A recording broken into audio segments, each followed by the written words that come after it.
Hey everyone, it's your girl TeraMichelle. Welcome back to my channel, Opinionated Scents, our safe space to discuss all things fragrance, whether we like them or not.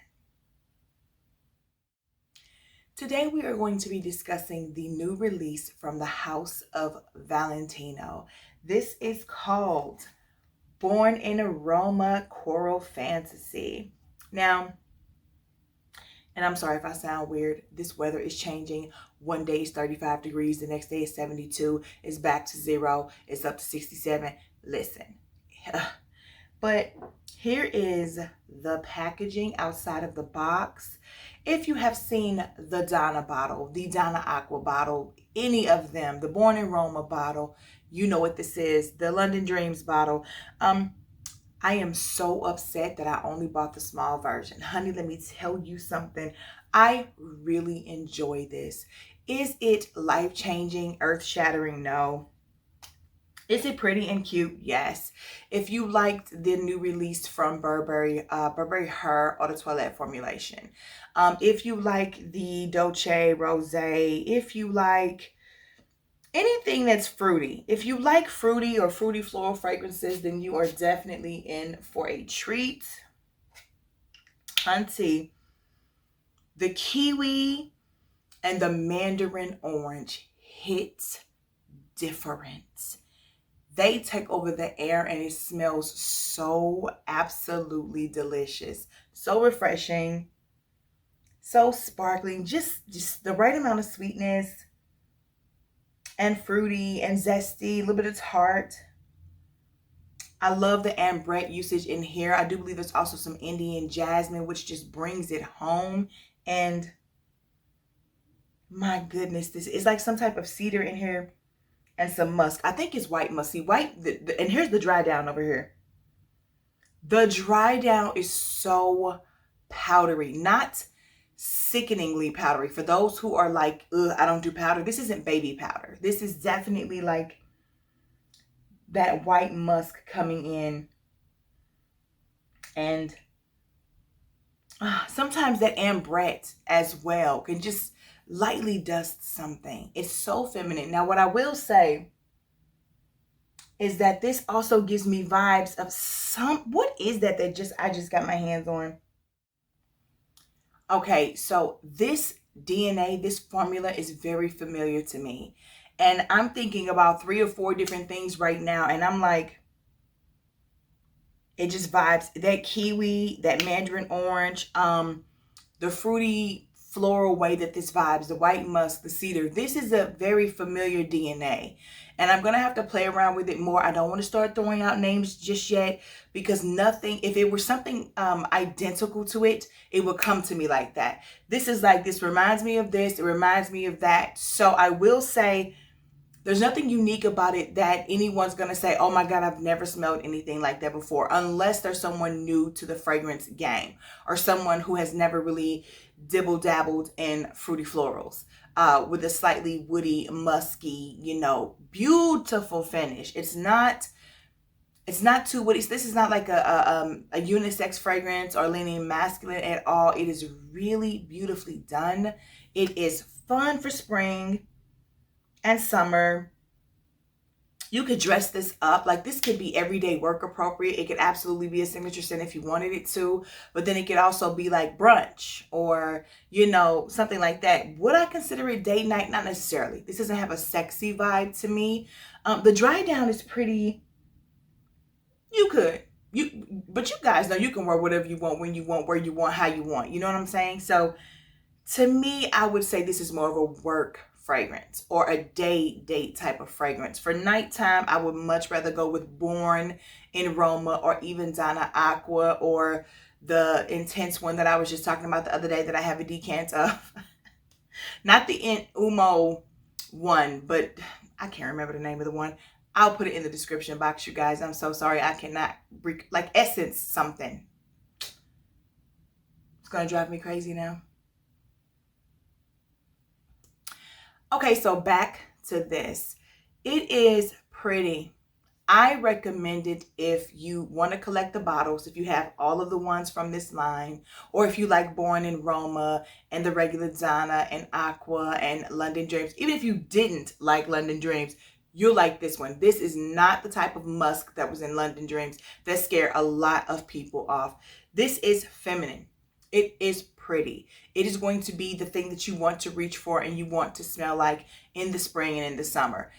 Be careful though, because it may also be the thing that you already have 3 or 4 fragrances like. So again, maybe get your nose on it first. See if it's something that you need to add to your collection. If it's not about actually collecting the bottles or the flankers. I like it. I'm glad that I have it. And to be honest, I could see me repurchasing a bigger bottle of this down the line. I would not mind having this as a spring fragrance, as a summer fragrance. Juicy. It's juicy, a little tart, the perfect amount of sweetness, but then dries down again, like I said, with that slight woody musk, beautiful powdery finish. And I will say it's been on me for 2 hours and it is very close to my skin. Like, this one is not for lasting. There's 4 sprays on my arm. It's 2 hours, exactly 2 hours from when I sprayed it, and there's not a lot of loudness or magic happening. I cannot tell you how it's going to wear on clothes yet, but I do feel like on clothes, this is gonna get you to the 4-hour mark, maybe even longer. I can come back and follow up and talk about that, but you guys know, if you have been in the perfume game for a while and you're not spending, well, even some niche houses do this, because Rose Perfumes does not last all that long with the ones that I've tried. When you talk about spring and summer fragrances, they're not prone commonly to last 10, 12, 14 hours. So be ready to top up. It's not that, big of a deal. The price point is kind of expensive for those who are careful, frugal with their coins, you just want to like not purchase something, you could get a Scotta Candy Love, or, Dolce Rose. Like I said, you could get you something that's fruity and fun and flirty and not spend the kind of money that Valentino wants for this right now. Now, once this hits the gray sites and it comes down a bit, it might be a better purchase that makes more sense. But I like it. I like it. I wish it lasted longer on skin. I do like the opening that it gives me in the air, but I am kind of afraid about projection and longevity unless you are a clothes sprayer. So again, I'll follow up on this later. I had to come and talk to you guys about this though, because I'm so excited to have it. I have been waiting on this to be released here. I decided not to chase it in another country and pay all the fees and all of that shipping. No, I waited. I'm glad that I did. At first I was mad that I only got the smaller one, but now that I think about it and it becomes more and more familiar to me and it dies down so quickly on my skin, I'm not mad that I just got the smaller one. As I talk to you guys more and more about it, I really am concerned about the longevity on skin. If you don't spray your skin though, then again, I promise that I will come back and talk to you guys about longevity on clothes. I'll actually make this my scent tomorrow and then probably the next day, give it a full 2 days. Right now we're having warmer weather, so that's going to be a better judge of how it's going to work in the spring and in the summer. But this is not a Diva Mode fragrance. This is not a Beast Mode fragrance. I can tell you already off the bat, that's not what it's giving me. So again, that is Valentino Born in Roma Coral Fantasy. I hope you guys enjoyed this quick little video. I tried to be as in-depth as I could for something I've only had for 2 hours. Again, a lot of us don't spray perfume on our skin predominantly. A lot of us do like to spray on clothes. So I'm sure it will get us through the 4-hour mark. At least I'm hoping that it will. However, I trust that this is going to be a closer to the skin fragrance no matter what. Just from personal experience and the amount of perfumes I use and things like that. I don't think this is going to be one that's going to be loud. I just don't. I am willing to be wrong though. I would love to be proven wrong actually, because I like this. It's cute. The opening is nice and bright. Like I said, the dry down is more close to the skin and a little sexier.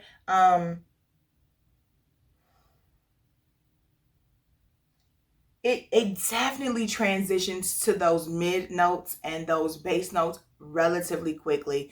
For me, the kiwi and the mandarin orange do not stay for long. They stay much longer in the air in the room than they do on my skin. Again, I'll have to figure out what they're doing with clothes. But I digress. This is supposed to be the end of the video. I think I've already stated all this already. So, if you're still here, please do not forget to click the like button. Also, subscribe to my channel. I would love to have you here. Join the Terra Squad. And do not forget to click that notification bell so that you never miss any of my future uploads, especially when I'm impromptu about something I just got in the mail. I just got to share it with y'all right away. I really like this. I really do. It's cute. Right now, I don't feel like it's safe for me to recommend it to anybody. I'm trying to give you all the best way that I can, a hint to go get your nose and your skin, or get this on your skin, get your nose on this to test it. The price point is a little high at 100 and whatever it is, or depending on what size you get, it's a little high for something that I'm starting to feel like won't last that long. So anyway, guys, as always, I love talking to you guys in the comments. If you've already tested this, tried this, you own it, you're curious about it, you're not interested in it, let's talk about it in the comments as always. And until then,